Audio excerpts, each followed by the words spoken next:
Want to play a game where you walk around with zero context, piecing together what the hell to do by way of subtle hints that are kind of just strewn about? Well, you can do that in Myst, and I've beaten all of them. Is it worth it? Don't worry, I'll let you know. My name is Fortefyre, and welcome to Series Slayer. Puzzle games are dope, adventure games are dope, but if you combine the two, then you get Myst. For a long time, these two genres tended to stay apart, but two folks from Cyan, Robin and Rand Miller, felt that those two genres really needed to be combined, and that's just what they did, all the way back in 1988 with The Manhole, and again with Cosmic Osmo and the Worlds Beyond the Macro, and Spelunks. Now these three games I mentioned, they're all very childish in nature, and the Miller brothers wanted to do something different, a game where adults would have to use their gray matter to figure out what to do, by exploring a world one step at a time. Thus, Myst was born, and in many ways, Myst set the framework for what graphical adventure puzzle games could be. It was the golden standard, easily. Myst was ported to tons of consoles and computers and was the highest selling game at Cyan for a while, and the highest selling PC game until 2002, where The Sims took over. But how does that stand up to today's standards? Well, there's only one way to find out, to play them all and review them and tell you how I felt during that time. It goes without saying, but if you haven't taken the time to play these games, I strongly encourage you to check them out on your own time, because the lore in Myst is powerful and supplemented with a book series, it's quite a lot to take in, so if spoilers aren't for you, then I'd suggest waiting to watch this video until you have the time to play them all. Now, as I talk about the games, I'm going to slowly introduce characters and how they fit into the equation, as well as a brief little blurb about them, because they do matter. In a world with little to no NPCs, it's kind of important to know who they are and what they stand for. So let's hop right into it with the first game, Myst. Myst was released in 1993 for the Mac and a year later for Windows 3.1. As time went on, it saw mainline releases for the 3DO, Saturn, Jaguar, and PlayStation.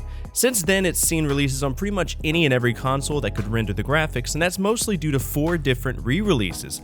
4!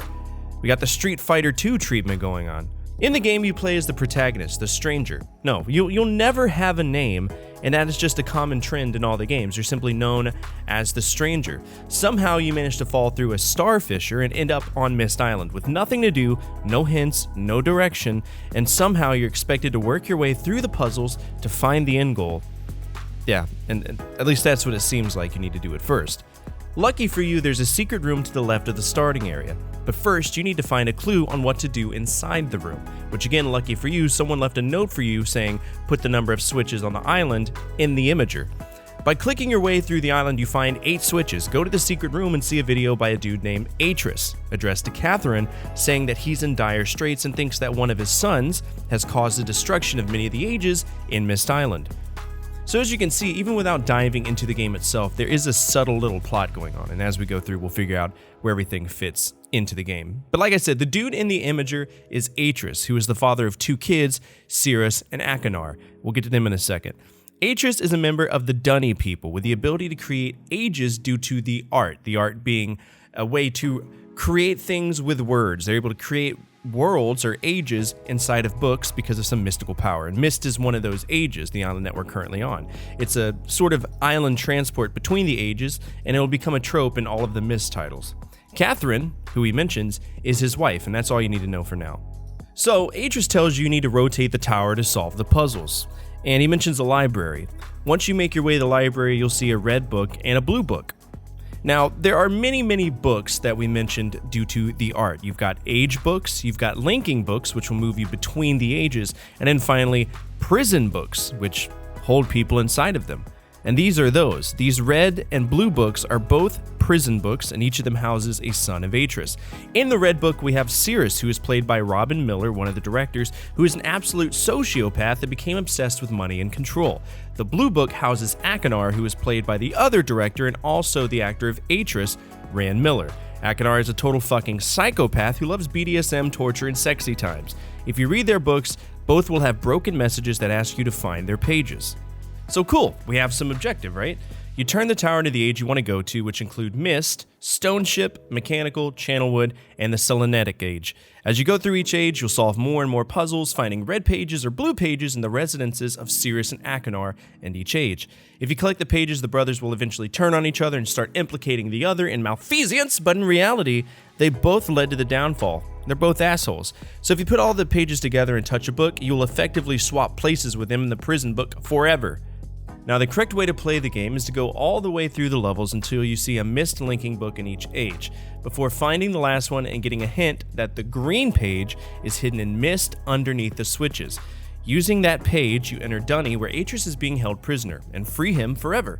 Here's what's fucked up though, and this is a true story. You can get this page immediately as the game starts. The speedrun is like 15 seconds long, so yeah, I like to show off sometimes, but nobody gives a shit. That's Myst in a nutshell. Now, I personally love Myst, but I can see that it's not for everyone. Why? Because it's really slow and it's kind of boring. You have to click screen by screen, and when I beat it, I played the Saturn version, which is one of the more slower versions. But I did mention a few other versions, so let's go ahead and talk about those too.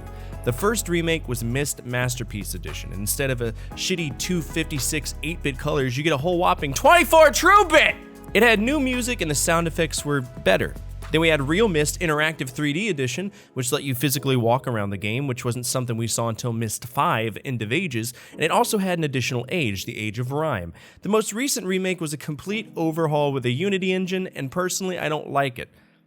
It just looks stupid, and the characters look dumb too. They could have done a much better job.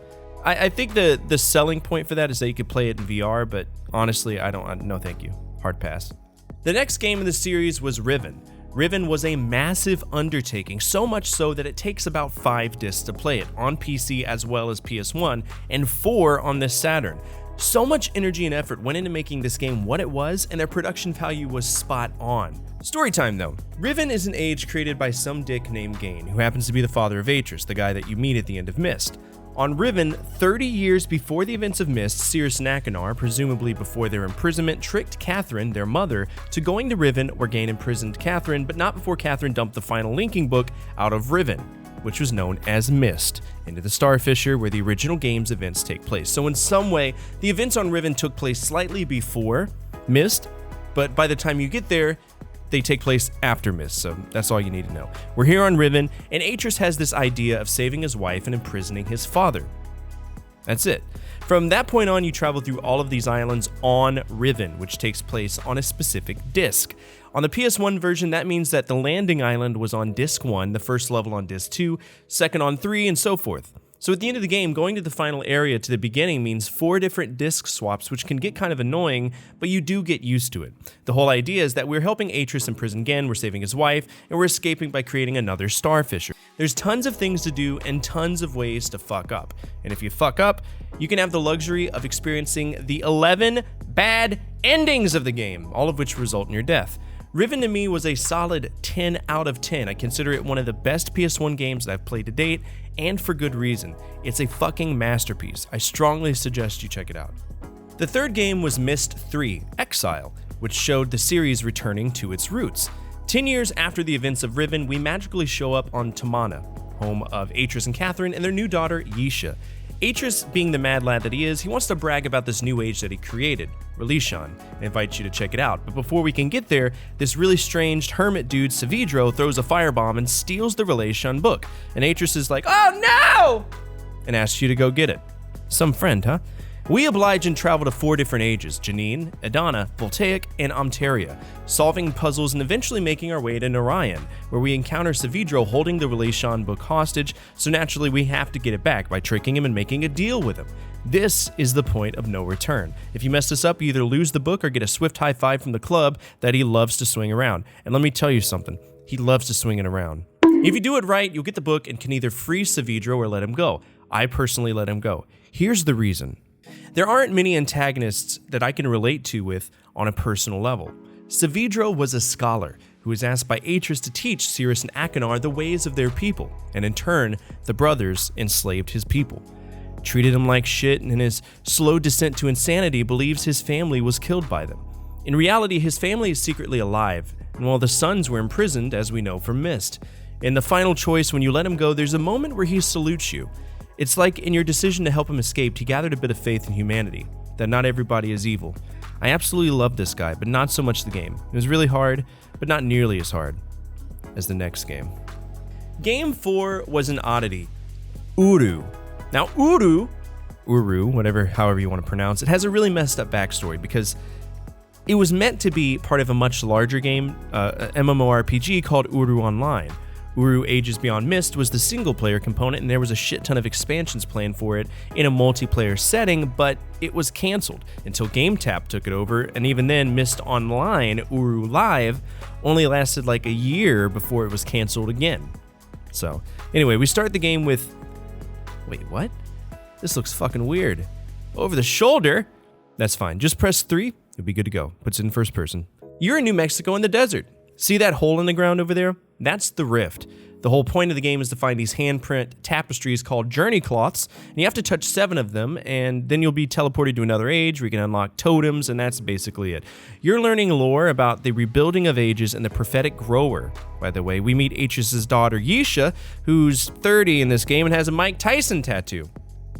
Really attractive. When it's all said and done, you take the totems, and then for some weird reason, you have to give them all back, and then boom, you're done. It's like that because there was more to be released because of Uru Live, but again, they canceled it, so sorry.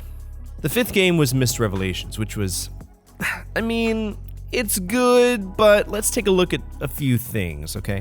So I forgot to mention that after Riven, Ubisoft took over the publishing and creative direction. That's your first red flag. Next, we have a broken continuity with Yisha being a teenager. Second red flag. Then finally, we have the most fuck-busted puzzles in the entire franchise. 3 flags, you're out, homie. Aesthetically, the game can be grossly nauseating, as the video and the background tend to have an unwanted, strange parallax scrolling effect on the viewer. The puzzles are shit! And even then, it's just a try-hard entry in the series. Story-wise, we were brought to Tamana by Atreus, who needs help unfucking his relationship with his kids that he imprisoned 20 years ago. 20 years! So we help Atreus to do basic chores that serve as a tutorial, then boom! Explosion. And Yisha's kidnapped by fucking who knows. So we'll travel to different ages, specifically the 2 ages of Spire and Haven, which were the prison ages that Sirius and Achenar were imprisoned in respectively. As we go there, we learn about their mental debilitation throughout the years of being imprisoned. And we also learn that Atreus made puzzles to let the sons escape once they felt better. If we advance the plot, Sirius is still an asshole and Achenar is the one who was inevitably rehabilitated. Sirius wants to transfer his consciousness to Yisha to take her powers, but that fails miserably if you prevent it. And then Achenar dies unceremoniously by poison. In a nutshell, he just killed his sons that he imprisoned after, 20 years. Daddy of the Year. I don't like Revelation because it was simply too difficult. The puzzles were fucking asinine in difficulty, some of the most skull-fucking puzzles I have ever had to deal with. And for the first time in a long time, I actually had to look up some of the solutions because it was utter nonsense. It would also be the last game to have any semblance of FMV as we transition to the final game of the series, End of Ages. End of Ages was the nail in the coffin for the franchise. You could openly walk around, which was nice, but it was kind of animated in this shitty 3D format, and it was just not good. We start off a tad bit after the events of Uru, and we get a letter from Daddy of the Year Atreus, and he wants us to come see him and give him a big old hug because he's sad his boys are dead. But then when we get there, we're greeted by Yisha, who's gone full tilt mentally. Not in a bad way, just in internally conflicted way. We meet her and she speaks of a tablet that belongs to the Barrow, which are briefly mentioned in Uru.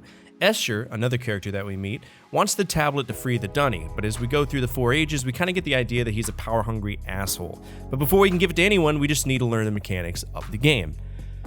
This tablet that we draw on is used tremendously. We can draw on it, we can, mark various symbols that advance the plot or advance us through the stage. If we drop it and leave it, the Barrow, which is like this monkey race that lives in this area, will take it, read it, and if we have a linking symbol on the tablet, they'll link it to the next pillar in the stage. Simple enough, right? The whole idea is that we need to get to the final ceiling symbols for all the 4 stages and then choose who to give the tablet to, Yisha or Escher. Neither is correct. You're supposed to throw it on the ground and let the Barrow have it. If you give it to Yisha, she gets all sad and doesn't talk. If you get to Escher, he traps you permanently on Myst Island, full circle. End of Ages has a lot of silly puzzles, but in the end, it was somewhat decent. It definitely didn't carry enough weight to continue the Myst lineage, though. oh well. So that's all the Myst games. Is it worth it? Well, yes and no. I don't usually go right down the middle, but I understand that Myst is not inherently fun. It's a labor, it's a chore, but for the people who enjoy solving puzzles and thinking outside the box, Myst is the perfect game. If you don't like puzzles, then it's probably not for you. In my opinion, 1 through 3 are the best, and then it only went downhill from there. But I wanted to take the time to say thank you so much for watching this video. If you don't mind hitting that red subscribe button, it would mean the world to me. And don't forget to check out some of the other videos that we've made on the channel. As always, from my family to your family, good energy, good vibes, Fortefyre out.